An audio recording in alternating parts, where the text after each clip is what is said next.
Daniel dut izena, eta berde koloreko hiri batean bizi naiz. Horregatik deitzen diote Green Capital. Nire hiriak parke eta gune berde asko ditu. Eraztun handi bat moduko gauza batek ere inguratzen du. Eta jakina, berdea da.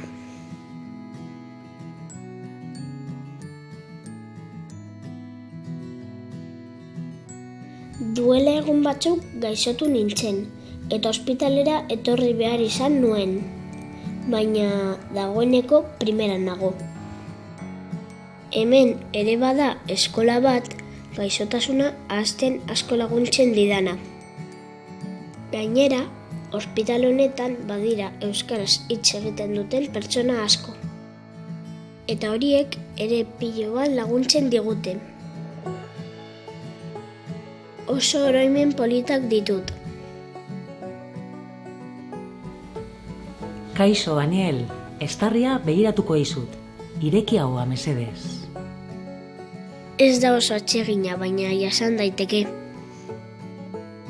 Daniel, gaur Txagorritxutik Santiagora eramango zaitugu, eta gero kanpo kontsultetara joango gara.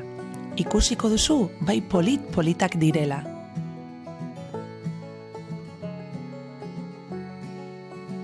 Hiritik joatea eta Santiago eta kanpo kontsultetako eraikina ikustea asko gustatu zitzaidan, edo guztioi txartua jartzen digutenean. Hasieran urduri nengoen, baina gero lasaitu nintzen.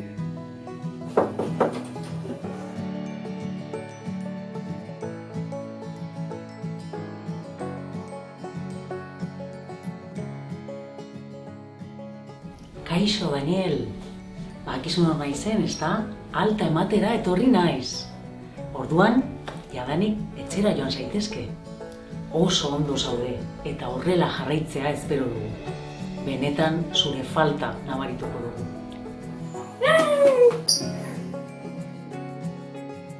Oso oroimen politak ditut.